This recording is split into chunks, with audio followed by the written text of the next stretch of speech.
ನಮಸ್ತೆ, welcome to think out of the box ಪ್ರಶ್ನೆಗೆ ಸ್ವಾಗತ. 3 ಜನರು ಒಂದು ಹೋಟೆಲ್ಗೆ ಹೋಗ್ತಾರೆ. ಆಗ ಅವ್ರ ಬಿಲ್ 30 rupees ಆಗುತ್ತೆ. ಆಗ per head 10 rupees, 10 rupees, 10 rupees ಮಾಡಿ ಅದನ್ನ ವೇಟರ್ ಹತ್ರ ಕೊಡ್ಲಿಕ್ಕೆ ಡಿಸೈಡ್ ಮಾಡ್ತಾರೆ. ವೇಟರ್ ಮಾಲೀಕನ ಹತ್ರ ಹೋಗ್ಬಿಟ್ಟು ಆ 30 rupees ಅನ್ನ ಕೊಡ್ತಾನೆ. ಆಗ ಮಾಲೀಕ ಇವರನ್ನ ನೋಡ್ಬಿಟ್ಟು ಇವ್ರಿಗೆ ಕೇವಲ 25 ರೂಪಾಯಿ ತೆಗೆದುಕೊಳ್ಬೇಕು ಅಂತ ಡಿಸೈಡ್ ಮಾಡಿ ಕೇವಲ 25 ರೂಪಾಯಿ ತೆಗೆದುಕೊಂಡು 5 ರೂಪಾಯಿಯನ್ನ ರಿಟರ್ನ್ ಆಗಿ ಕೊಡ್ತಾನೆ.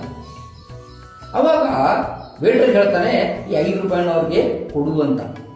ಆಗ ವೇಟರ್ 2 ಹೆಜ್ಜೆ ಮುಂದೆ ಬಂದ್ಬಿಟ್ಟು 2 ರೂಪಾಯಿಯನ್ನ ತನ್ನ ಜೇಬಿನಲ್ಲಿ ಇಟ್ಕೊಂಡ್ಬಿಟ್ಟು 3 ರೂಪಾಯಿಗಳನ್ನ ರಿಟರ್ನ್ ಆಗಿ ಕೊಡ್ತಾನೆ.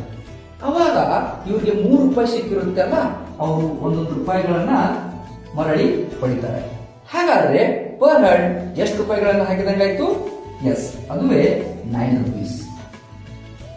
9 + 9 + 9 ಟೋಟಲ್ ಮಾಡಿದಾಗ ಬರುವ ಆನ್ಸರ್ 27. ವೇಟರ್ ಹತ್ರ 2 ರೂಪಾಯಿ ಇತ್ತು, ಆ 2 ರೂಪಾಯಿನ ಆಡ್ ಮಾಡ್ತೀವಿ.